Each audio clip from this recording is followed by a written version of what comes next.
Hello everybody, welcome to Gregsbeerreviews today. Let's take a walk and go see what's in the fridge today.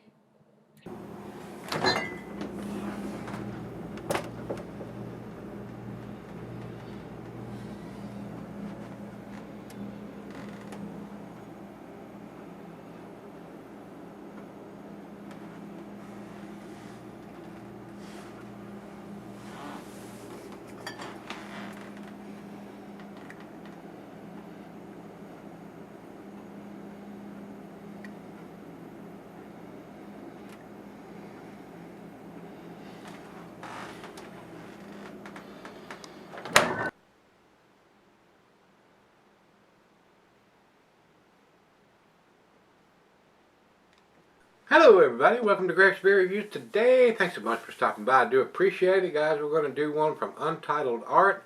I've had some of these beers sent to me before, and when I was at the barrel chest I noticed that they had some of those beers. I wasn't aware that these guys were sending them down here to Virginia.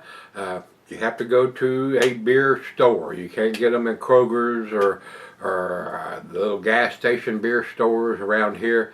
You actually have to go to a craft beer store.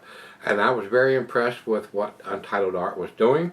When I seen these out there at the barrel chest, I decided to go ahead and pick up this one since I hadn't done it. These guys are up in Wisconsin.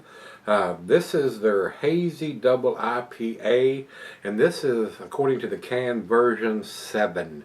Amarillo, Azacca, and African Queen hops. I am familiar with Amarillo and Azacca. I don't think I've brewed with Azacca before, but I have with Amarillo, and never have with African Queen. So I'm not familiar with that hop. Is it grown in Africa? Maybe. I'm not sure. I didn't research that. Hence the name, I would think. Maybe. Probably. I'm not sure. This is an 8%er. Beer Advocate clumps them all together, guys, but at the bottom of the intro for their site here, they said version 5 was Nelson hops, and version 7 has the Amarillo, Azacca, and African Queen hops. But they put all those reviews into the same category. So it is what it is on that site, guys. So, you know, whatever. 8%. Untapped does have version 7 listed here, and the reviews for version 7 or the ratings are there. So plain Jane silver can with a heat shrunk plastic label on it. The only downfall that there is no date on it. Usually I do not buy beers, but I was very impressed. And Martin does a good job out there at the barrel chest of checking dates to make sure he's not accepting or putting old beers on the shelf. He's pretty good about that. So that would be the only reason why I would not purchase this beer on a regular basis, not knowing what the date is on it.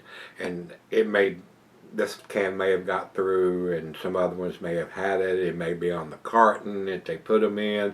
Some breweries do that, where instead of doing each individual can. But here in Virginia, they can sell singles. If it's on the 4-pack, 6-pack, or carton, however it's packaged, and it's on there, and not on the individual cans or bottles, it is what it is, guys. So I was very impressed with what was sent to me before from this brewery. So I'm hoping I bit the bullet, as they say, and went on ahead and bought this, not having a date on it. So no IBUs are available for this, so it is time to do the deed.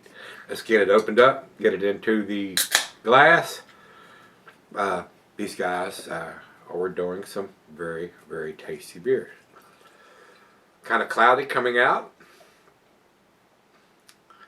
And guys, it may be some settling going on in some of these cans, and I can flip them and roll them, and a lot of times you still don't get that, what is settled into the bottom of the package, can, bottle, whatever, until you do that final pour. No matter if you invert it or not, you don't want to shake up anything that's carbonated, because you're going to get a damn champagne bottle.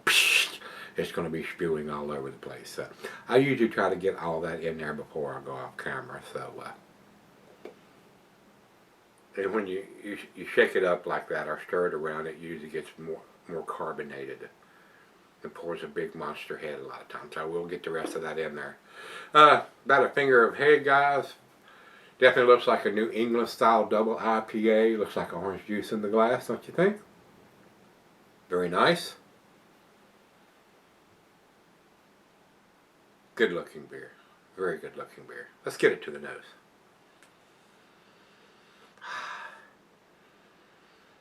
Very pleasant hop aroma, pine, grapefruit, nice and citrusy. Maybe some hint of some tropical fruit notes and oranges in there. Smells very, very nice, guys. I'm not getting any alcohol on the nose, so see if we have any on the lips. Cheers.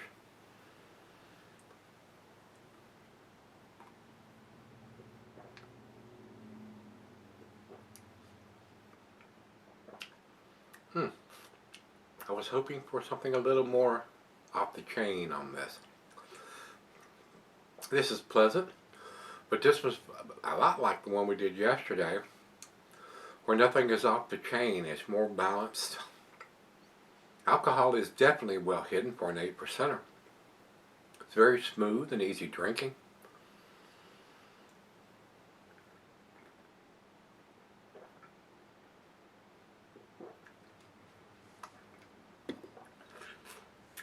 A little bit of a peppery note to it.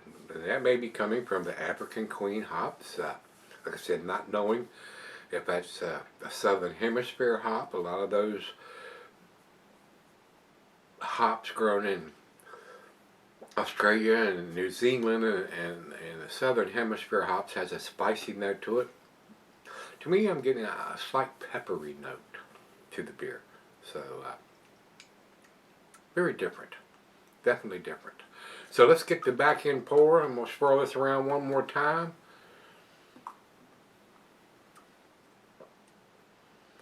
It's a tasty beer, guys, but it's not blowing my hair back or my socks off right now. So, especially with it not having a date on this particular can that I have, I'm not sure this will be one that I would purchase again, but I may change my mind by the time I get down to the final sip and final chug here on this one. So let me sip on this one for a little bit and we'll come back and figure out what we're going to give this one. Alright guys, I'm back. Been sipping on it for an hour or so. Tasty beer, not outstanding or world class in my opinion. A little disappointed, especially since this one doesn't have a date on the bottom of it. I think it's a tasty beer and it's a well made beer. It has some spicy peppery taste to it, probably from those African was African Queen, yeah, African Queen, and maybe even the Azteca hops. It's a little different than what your typical double IPA would be, but it's still very enjoyable. The alcohol is very well hidden for an 8%er. The biggest reason I'm saying that because this doesn't have a date on it. If they're going to sell these beers, they need to put it on every single can or bottle, however they're packaging their beers, and not just on the carton, because Virginia allows them to break those down and sell them in singles. So that is the biggest disappointment I have on this, not having the date on the bottom of it. I would probably not buy this beer again if it did not have a date on the bottom of it. But I seen it and hadn't had this one from them. I wasn't aware that they were coming to Virginia, but they need to stamp every single can. So, and it would probably get a little bit better grade from me if it had that on it. So we know. I know it's a fresh beer because Martin doesn't take any old beers in. So, and then I didn't buy a packaged version of them because I don't usually do that, not having them before. So maybe the package, the 4-pack, more than likely the way this is probably going to be packaged, being a double and a 16-ouncer on top of that. It's not going to be a 6-pack.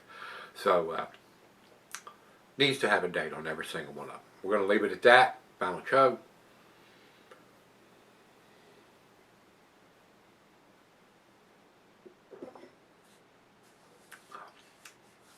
Guys, to me, A minus. I'm gonna give it a 90. It would probably get a little bit better grade if it had a date on it. Over to Beer Advocate, they say 90 also, but they clump them all together.